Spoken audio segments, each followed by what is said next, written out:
Motherhood. 1 minute, you're mom of the year. I love you, Mommy. Then the next, not so much. From bath time to bullying, from potty training to puberty, parenting is full of challenges. But one thing is for certain, you are not alone. Welcome to Modern Mom Probs. I'm your host, author, mother, parenting expert, Tara Clark. Join me while we tackle today's modern mom problems. Welcome back to another episode of Modern Mom Probs. I'm your host, Tara Clark. Here on Modern Mom Probs, we're trying to solve the world's problems, but you know what? If we can't, at least we're having fun talking about them.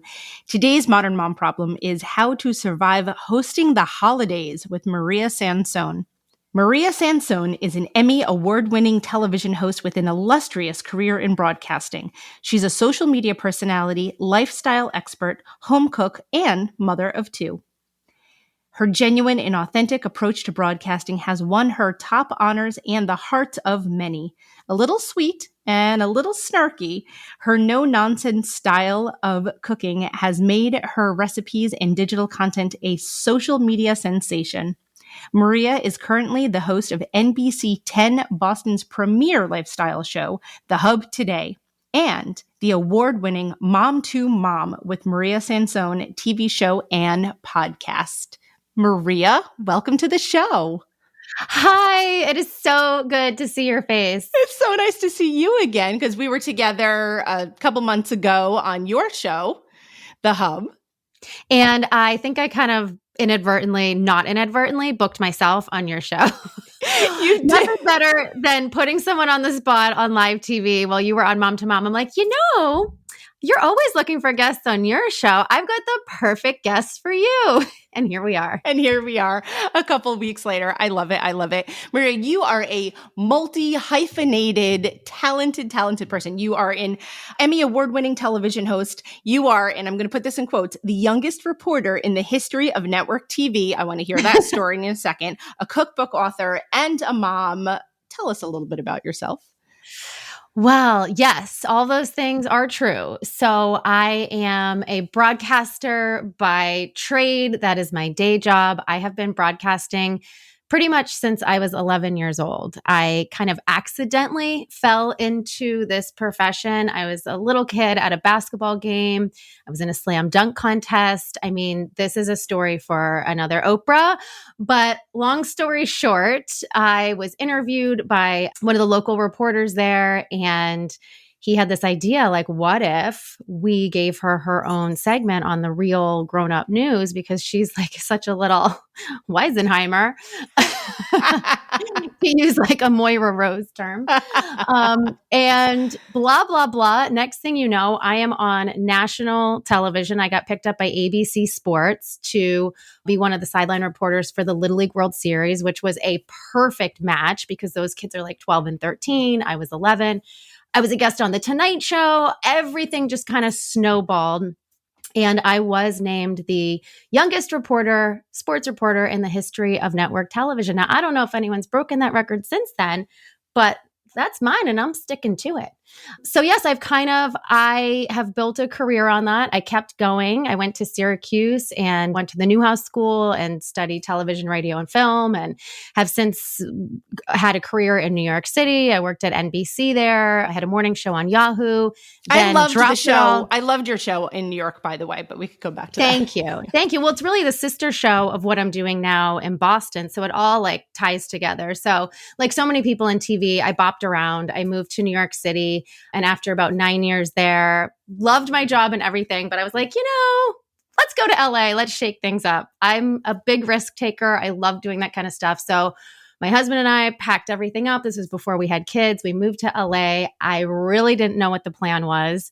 And then luckily landed what I consider the dream job, which was to host Good Day LA, which is really the premier morning show there. It's something I always wanted to do.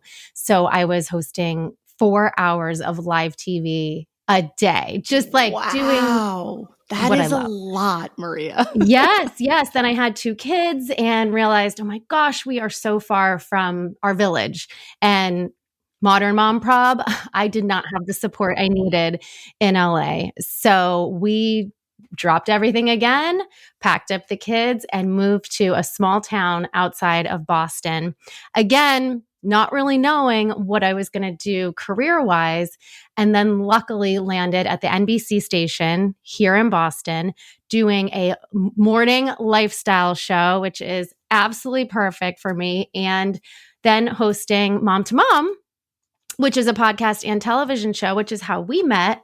And that was really a pandemic pivot that I was just kind of filming out of the attic at the time on Facebook Live, and then parlayed that into a podcast and TV show. So that's kind of where we are now. And then just to add, just to add a little more excitement in there, I decided to write a cookbook in my quote spare time. As if you weren't busy enough.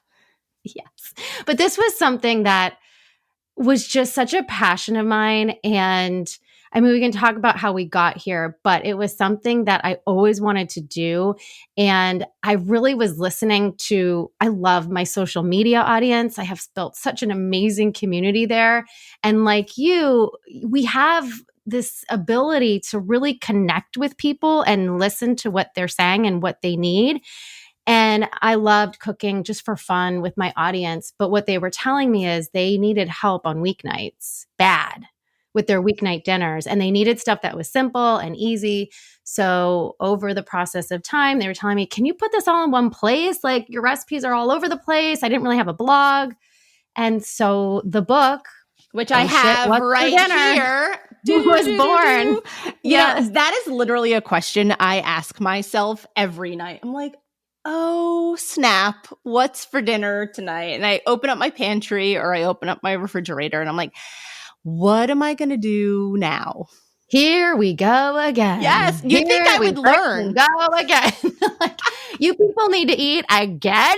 Again? I thought I just fed you last night. I know. See, and you're not the only one. And for me, I love cooking. I find it very relaxing, especially as the demands at work got increasingly more intense. Doing a live show is super fun, but especially the job I was doing in LA, we were covering hard news. It was a lot, and there was a lot happening in the world at that time. So I kind of found my kitchen to be a place where I didn't have to be on. I was just enjoying and relaxing. But then kids came into the scene, right? And all of a sudden, it's not so much a relaxing place. It's a place, it's a thing of practicality. The kids need to eat every night. You may have worked all day or been home with them all day, and your hair's on fire, you're fried, and yet you still need to get dinner on the table. So I set out to put a book together that would be recipes that were the most efficient way that I could find, the quickest means to the end, to put my favorite foods on the table. And these are favorite foods from growing up, Italian, things I've learned from my grandparents, things I've learned from my parents, my aunts, my uncles, and then also my travels. Like being a television host, I have been so lucky because I have found myself all over the world and in some amazing restaurants with some amazing chefs and some also just like dives and corners of the world. And I've tried to put that all together in one book. So there's a lot there. And I cook out of it all the time. My copy is covered in like in tomato oil sauce. And sauce. Yes. And that's, and that's what I wanted. I think I even said in the beginning of the book, in the intro, like, this isn't a coffee table book. This is a kitchen table book. This is meant to be in the trenches with you. Don't worry, like fold the pages down, get a little grease on it. We're working together here to get it done. Right. This is your comfiest pair of worn-in jeans. This is not your little black dress. Right. Good analogy. Do you want to hear a really juicy food secret about another television host? I'm listening. Okay. So a few months ago, I went to an interview. It was a live podcast recording with Anderson Cooper. Oh. And in this interview, he shared that anywhere he goes on his travels, and Anderson travels a lot. I mean, Yes. He is everywhere all the time. He always gets the same thing at a restaurant, regardless of where he is in the world. And do you want to know what it is? Yeah. Pasta bolognese. Wow. He will only eat pasta bolognese anywhere in the world. And what was funny, so the person who was interviewing him is Jose Andres. He is a big celebrity chef. He also has a podcast. And Yes. in this conversation, he was like, why, Anderson, would you get Yeah. that? Because so many questions. So everyone had so many questions. Why would you get that? Because if you're going to a place that's usually like in a pot, couple hours old, maybe a couple days old, they're not making that fresh all the time. Like that is probably the last thing that you would want to get when you're traveling to Italy, throughout the world. And he said, no, it's the only thing that I can always trust. And so I mean, I would say my meat sauce gets better as the days go on, you know, right? the It more does, because kinda it sort of like sits and hangs out. congeals in a certain way. Yeah, okay, all right. I was wondering if he, Anderson, I was wondering if he did it in the name of research, like to use as sort of his, standard to see which restaurant did it the best. Or what. It's not I even could never do that. that. I use the opportunity to eat what is ever, what's authentic to that particular region or restaurant, or, right?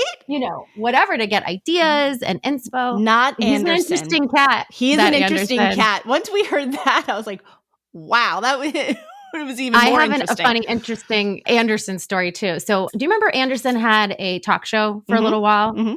So I filled in, or no, he didn't have a co-host. I guess he would have like random co-hosts. So I was his co-host for the day, and I terrified him with a story. I told him that I wore flip-flops on the airplane. And he lost his mind. It became like the whole topic of the conversation. He's asking the audience, would you ever wear flip-flops on an airplane?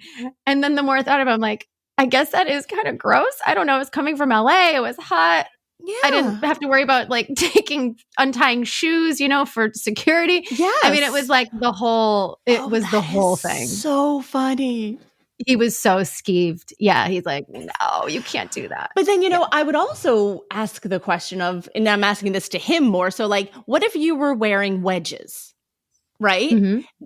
What's the difference between wearing like an open-toed wedge versus flip-flops? People are really grossed out by feet. I think it's more for the others. Like they don't want to look at everybody's feet kind of thing. Yes. More so than worried about what our feet may touch. Right. It's a good question. So now we know the inner workings of Anderson Cooper's mind. Yeah, we digress. Anderson, if you're listening, your ears are ringing somewhere. I know. We love you, Anderson, but we just have to talk about your idiosyncrasies. Yeah.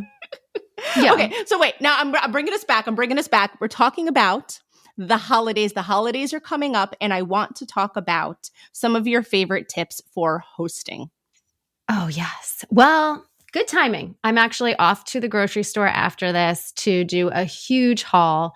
So I have been lucky enough, because now I'm around tons of family. And I say lucky enough because it's a privilege, right? To be able to host the holidays and have a bunch of people over. I remember, we lived, like I said, all over the place. And there was one Thanksgiving out in LA where I came home from work and all of our guests had canceled because we had only invited a couple of couples and their kids. And it was me and my husband and my daughter and a bunch of stuffed animals set up around the table. So anytime I start to feel the stress and be like, oh my God, woe is me, I've got so much going on, I think back to that and I realize it's a privilege to have family around. So having said that, it is stressful and crazy. It is. So here are some tips of mine that I have found that just help me do this without totally losing my mind. So the main thing is, and obviously this kind of is basic, but you need a plan. And not only do you need a plan, but you need to write it down. Get it out of your brain and onto paper or on your phone. I'm old school. I keep actual written lists. I check it twice like Santa Claus. I cross things out. I bring that with me to the grocery store or wherever you're going to get everything done. So write it down. You may think you're going to remember it in your head, but it's a lot and it can be very overwhelming. The stores, remember, are absolutely packed this time of year. So you don't want to rely on your senses. You've got to just have it written down and get everything that you can possibly get in advance. And any cooking or prepping that you can do in advance, try to do that in advance. So my first tip is have a plan. Second, would be to delegate. So don't feel that you have to do everything on your own. If you have a partner that can help out with some things, now I don't trust my husband with the cooking, but I do trust him to maybe say, get the disposable plates or the napkins or something like that. You know, I can send him out on a mission, and I recommend you do, because it's too much for one person. And if a guest says, "Can I bring anything?" A lot of times us moms have a tendency to say, "No, no, no, no, it's fine. I got it." No, if you want them to help you out, ask for the help, especially if they're offering. Give them, like, for example, I love the food. I'm not big on desserts. Like, I have family who are fantastic at desserts, so I'm happy to delegate. Hey, can you? And you know what? They're happy to do it. They want to help out. Typically, people want to help out, and they're going to bring something anyway. So you may as well be the point guard and set up what everyone is bringing instead of people just showing up. There's nothing worse than if someone shows up with the thing that you spent all day making. But that's on you, because you got to like let people know. I also recommend setting yourself up for success in your house, meaning, listen, we don't all have houses that are like the Home Alone house. I wish we did. Yeah, I wish we did. And in my head, mine is, but it's a lot smaller than that. And what happens is we get a bottleneck in the kitchen, no matter what. Even if you've got the mansion, everyone wants to hang out in the kitchen. And that can be really stressful for someone who's in the weeds trying to put all the food out and stuff. So what I do is I set up like a little appetizer station or cocktails in a different part of the kitchen, or like maybe even in the dining room or the living room, to just kind of gently put your guests where you would like them so you can get the food out. It can get really stressful if there's too many people in there. I made a huge mistake one year where I like had the cocktails going in my space, and I made one martini and martinis are like wildfire. Like, once you see one, it's over, honey. Everyone's like, I'll have one of those. Oh, that looks good. I'll have one of those. And I was just all of a sudden now bartender when I was also supposed to be head chef and hostess. And it was not good. So I'm never letting that happen again. I mentioned the disposable plates. This may not be a popular opinion, but on the holidays, I mean, I have 27 people coming this year. So I'm going to do a really nice, they make beautiful disposable plates now. It is worth every penny. I know it's not great for the environment, but we're talking a couple times a year here.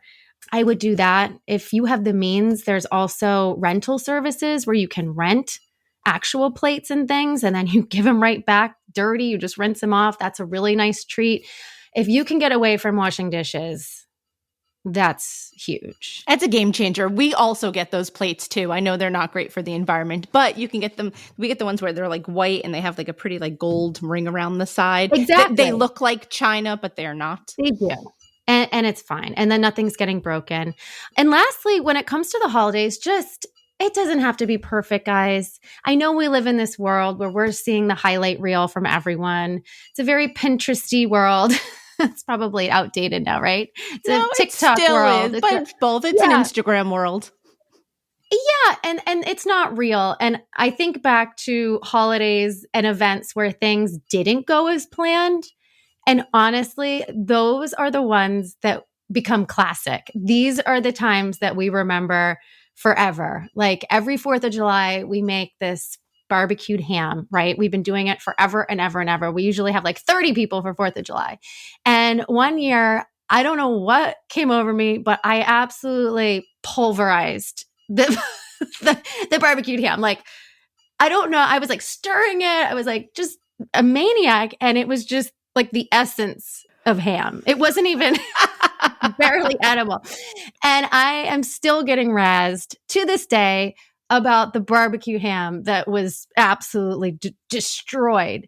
And so my point is, when things go off script, I know it's not ideal, but that's life. And honestly, that's the things we'll be talking about for years to come. It's not about how the food tasted necessarily. It's about the time we spent together and the memories we're making. And when you go off script and when things aren't perfect, you're actually probably going to remember that down the road in a good way.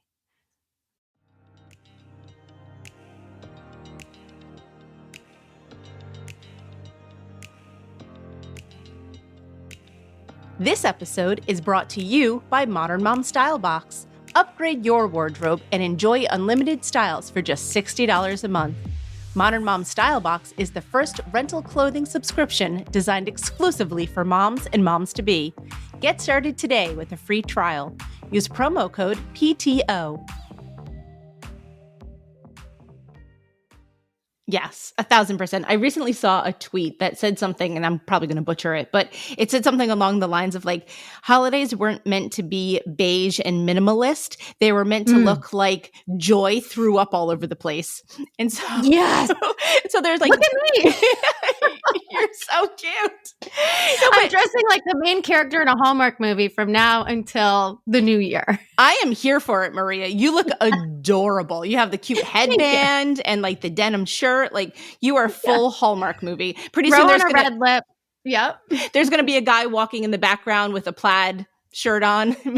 Yeah, like the football player from high school, and I'm the big city girl. I mean, truly, this is my life. But I was going to say you kind of are because you're like big city broadcaster. I married the football player, from small town, and Did you really? That's really sweet. Mm-hmm.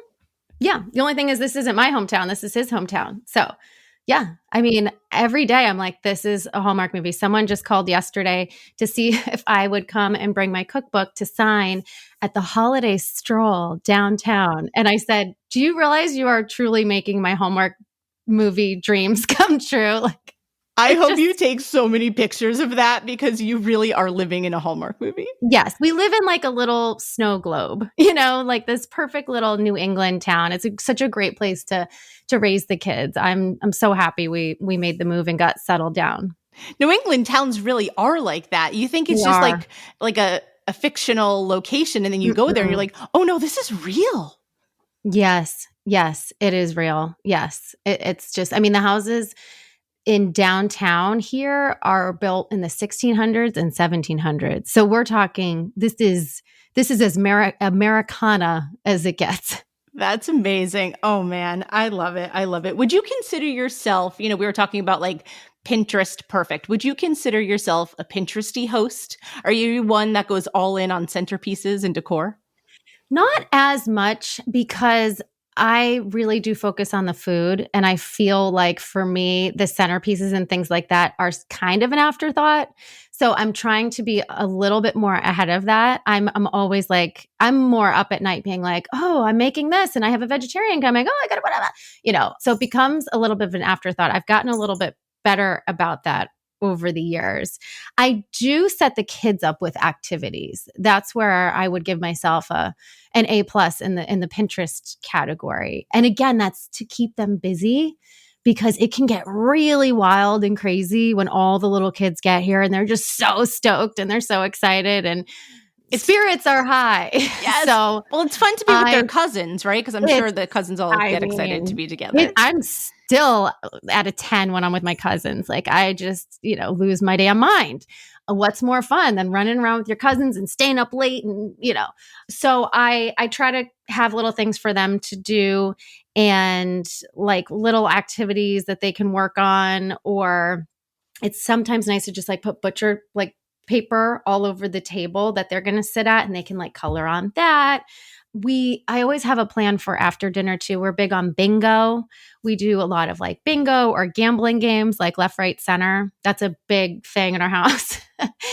And we always, and this was just something that evolved, we always wind up having a talent show by the night's end. And it every year has gotten bigger and bigger and bigger. And so one of the things that when the kids get there, if you tell them we're working on a talent show, they find a little corner in the basement or they'll go up and they are working so hard on their talents and creating tickets for everyone to come to the show and getting it all set up that it keeps them busy and excited, and they work on their talent.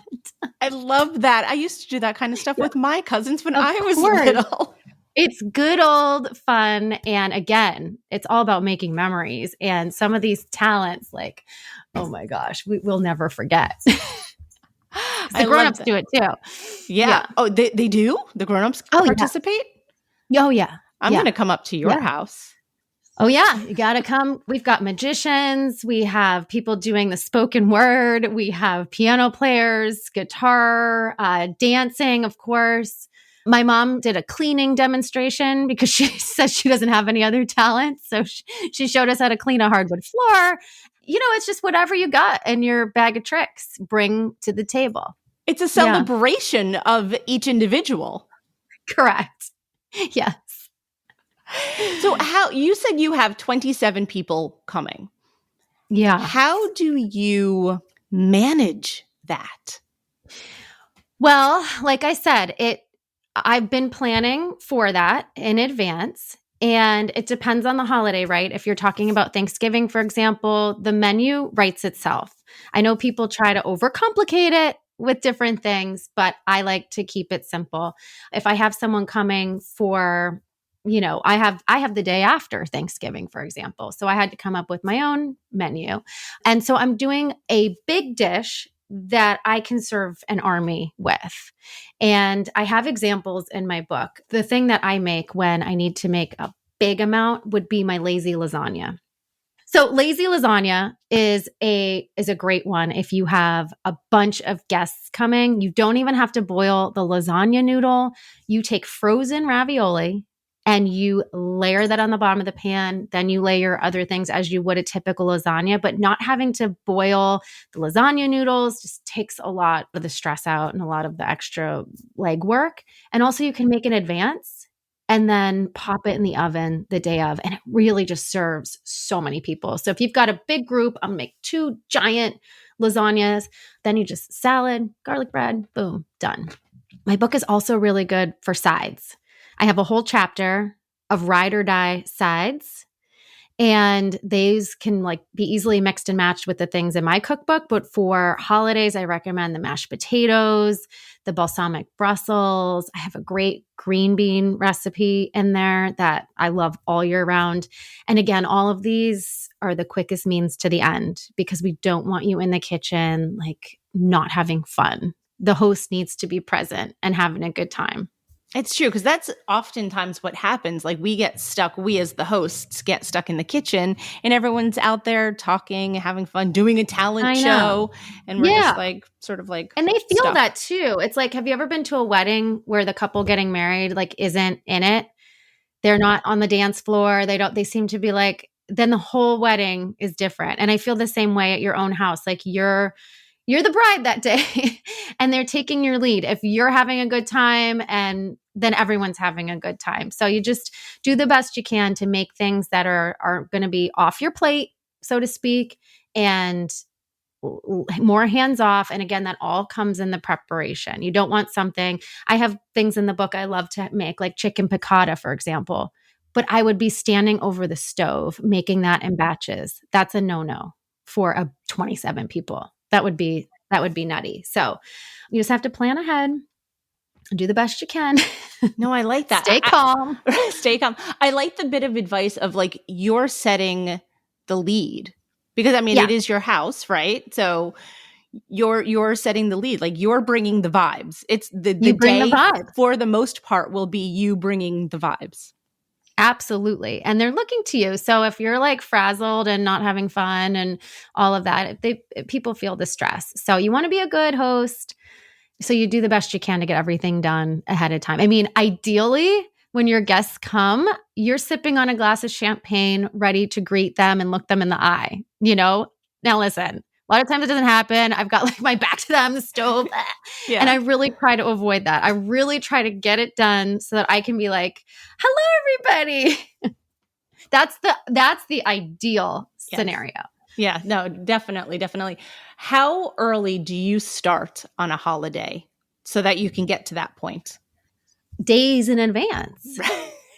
Weeks. But I'm saying even that day, right? So early. You have to get up early. And again, depending on what you're making, on Christmas, for example, if I'm doing the lazy lasagna, that doesn't require, I'll have that done the day before or 2 days before, pop it in the refrigerator and then just let it come to room temperature and then get it in the oven. I like to get an early start. I just had a huge group here. My family came from Pennsylvania and we did a little in-between holiday because they can't get here for Thanksgiving or Christmas. And I did a pot roast because again, that's just something that you can kind of like set it and forget it for a while. And I got that started at 8:30 in the morning. And then I knew it was done. And then I was just kind of chilling. And then when it was time to eat, just warm it up. And it was perfection. And then we could play with the side dishes. We made mashed potatoes and we did squash and just very simple. And that meal was like, knocked it out of the park. And it was just all, you know why? Because it's like nostalgic, cozy comfort food. Mm-hmm. And it didn't stress me out. That one was a really good one. That's the key. Maria, what's your favorite part about the holidays? Well, like you were saying, like I think about the nostalgia of the holidays. I don't think about the beige minimalist holiday like you were talking about. I think about the old days, right? And it's really just, it's a feeling. Growing up, we didn't have all the things and it was perfect. Because it was the feeling that I had going to my grandparents' house, just bopping around from family to family and like just eating the certain foods and enjoying it and the excitement of the holiday. So I work really hard to try to create that feeling for my family. And I don't think that that's something you can buy. That's not a gift that's going to be under the tree. It's just the whole spirit of Christmas that, as my son says, is so cozy. Oh, he's so cute. He's so cute. Like cozy is his number one priority, which he gets from me. I love that. I too love being cozy. Yes. And even as they get older and, you know, some of that excitement about Christmas morning perhaps, or all that wears off, I think that hopefully they will still have this spirit of Christmas because I still do. I feel like it's the most magical time of the year. I'm such a holiday enthusiast. It's out of control. I get it. I'm such a sucker for Christmas lights, like out on people's houses. And like even now we're driving by, I'm like, look at this house, look at this house, look at this house. And my son's like, Mom, calm down. It's okay. I'm like, no, it's amazing. Yeah, we sort of have a Clark Griswold thing going on here. Over the years, it's grown a bit. And my husband, who's Jewish, by the way, so God bless, he really has gotten involved in the Christmas spirit because it's just so much fun. And he took it upon himself one year to like go nuts. So now we always have a big dinner on the night of the tree lighting outside our tree lighting, and everyone goes outside, and it is truly like the movie Oh my goodness. Christmas Vacation, where everyone goes out with their drink and their coats, and they're freezing. like, "Okay, Josh." Yep. We're just trying to relive all the classics here. Yeah. Oh my gosh, that is amazing, Maria. Tell everyone where we can find you and where we can get your cookbook. Well, you can get my cookbook and all the places you get your cookbooks. It's actually on sale right now on Amazon for the holidays. So, I mean, I think it would be a perfect, speaking of hostesses, that person who's working so hard, bring them my book and they will love you forever. So you can find the book wherever you find your books. You can find me, probably the best place is on Instagram. That's where I'm the most active. I am always on there sharing tips and things. And currently I'm doing a digital series where I'm cooking my way through my cookbook. Yes. I don't know how long it's going to take me. Too. Thank you. Thank you. I'm happy to hear that. I'm kind of going against the grain. This is actually how the book came to be, was I was doing these, you know, live cooking things with my family, and it was chaos and everything like that. And ever since then, that was years ago, Instagram and TikTok, everything moves so fast, right? They're showing recipes in 30 seconds, 15 seconds. It's like a race to the finish. And I'm going a little more old school, and I'm doing like little shows with my family in the kitchen, actually showing you how to make these recipes, like actually demonstrating them. And of course, chaos ensues and it's fun and all that. So that's all happening on Instagram at Maria Sansone. And you can find a lot of my recipes and things too on my website at mariasansone.com. Awesome. Maria, thank you so much for being here. Happy holidays, Merry Christmas, Happy Thanksgiving, Happy New Year. All of those things rolled into one. Happy everything. Happy everything. Tara, thank you so much for having me.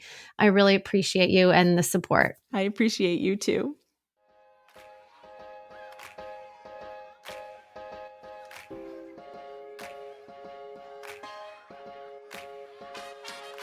Thanks for listening to today's episode of Modern Mom Probs.